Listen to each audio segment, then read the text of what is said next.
Betting apps ఈ betting యాప్లని promote చేసుకుంటూ అసలు ఇన్ఫ్లుయెన్సర్స్ అందరూ ఎంత సంపాదించారంటే ఇప్పుడు వాళ్ళందరి దగ్గర BMW అదేవిధంగా మర్సిడీస్ కార్స్ అన్నీ కూడా ఉంటాయన్నమాట.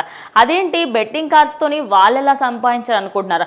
ఎలా అయితే ఇప్పుడు ఒక బెట్టింగ్ యాప్ నుంచి సపోజ్ ఒక మనిషి ఒక బెట్టింగ్ యాప్కి సంబంధించి ప్రమోషన్ చేశారనుకోండి. ఎగ్జాంపుల్ మనం విష్ణుప్రియ తీసుకుందాం. తను ఒక బెట్టింగ్ యాప్ని ప్రమోట్ చేసింది. తన అకౌంట్ చూసిన తర్వాత వాళ్ళకంటే ఏదైనా కూపన్ కోచ్ అవి ఇవి ఇస్తుంది. వాటిని అప్లై చేసి వాళ్ళు ఎప్పుడైతే దాన్ని అప్లై చేస్తారో వాళ్ళకి లక్షలలో అమౌంట్ వస్తుందన్నమాట. ఇలా బెట్టింగ్ యాప్స్ అన్నిటినీ ప్రమోట్ చేయడంతో ఈ మధ్య కాలంలో తెలంగాణ గవర్నమెంట్ అయితే ఇటు ఎవరెవరైతే బెట్టింగ్ యాప్స్ని ప్రమోట్ చేస్తూ యూత్ పైన చాలా బ్యాడ్ ప్రమోషన్స్ ఇవన్నిటిని తీసుకొస్తున్న వాళ్ళందరిపైన అయితే యాక్షన్ తీసుకోవాలి అని చెప్పేసి సజ్జనార్ సార్ అయితే ముందుకు రావడం జరిగింది. ఇక ఆయన మాత్రం అఫీషియల్గా మొత్తం ఒక 11 మెంబర్స్ని అయితే ఇందులో అక్యూజ్డ్గా తీసుకోవడం జరిగింది. ఆల్రెడీ వాళ్ళపైన కేసులు కూడా నమోదయ్యాయి. అందులో మెయిన్లీ మనకి తెలిసిన కొన్ని పేర్లు ఏవంటే విష్ణుప్రియ, హర్ష సాయి, అదేవిధంగా రితు చౌదరి మరియు సుప్రీత సురేఖవాణి వాళ్ళ కూతురు. యాజ్ యాక్టర్గా తన కెరియర్లో తన మంచి స్టేజ్లో ఉన్న సురేఖవాణి తన కూతురు మాత్రం ఇన్ఫ్లుయెన్సర్గా తన జర్నీని స్టార్ట్ చేసి ఇప్పుడు మాత్రం ల్యాక్స్లలో ఫాలోయింగ్ ఉంది. అదేవిధంగా మంచి ఫాలోయింగ్తో పాటు ఇటు బెట్టింగ్ యాప్స్లలో కూడా ఎంతగానో ప్రమోట్ చేసింది.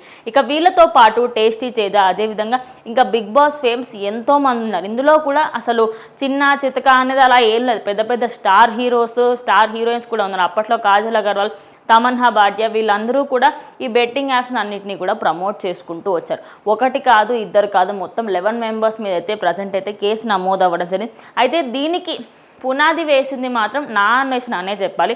ఆయన సజ్జనార్ సార్తో మాట్లాడుతున్న క్రమంలో ఈ బెట్టింగ్ యాప్స్ ఎవరైతే చేస్తున్నారో వాళ్ళపైన యాక్షన్ తీసుకోండి అని చెప్పి ఒక 2-3 పేర్లు అయితే అఫీషియల్గానే ఆయన అనౌన్స్ చేశారు. ఆయన అనౌన్స్ చేయడంతో అప్పటి నుంచి వాటికి సంబంధించి యాక్షన్ అయితే తీసుకున్నారు. యాక్షన్ తీసుకున్న వెంటనే ఇప్పుడైతే వాళ్ళందరిపైన కేసులు నమోదయ్యాయి. తొందరలోనే వాళ్ళనైతే అరెస్ట్ చేసి మరి అరెస్ట్ చేస్తారా లేకపోతే చిన్నగా కౌన్సిలింగ్ ఇచ్చి వదిలేస్తారా? ఎందుకంటే ఇప్పటికే సుప్రీత, అదేవిధంగా హర్ష సాయి మరియు కొంతమంది అయితే వాళ్ళ ఇన్స్టాగ్రామ్ హ్యాండిల్స్లలో సారీ అనే విధంగా వీడియోస్ అయితే పెడుతున్నారు. చూద్దాం మరి ఇది ఎక్కడి వరకు వెళ్తుంది ఏంటనేది.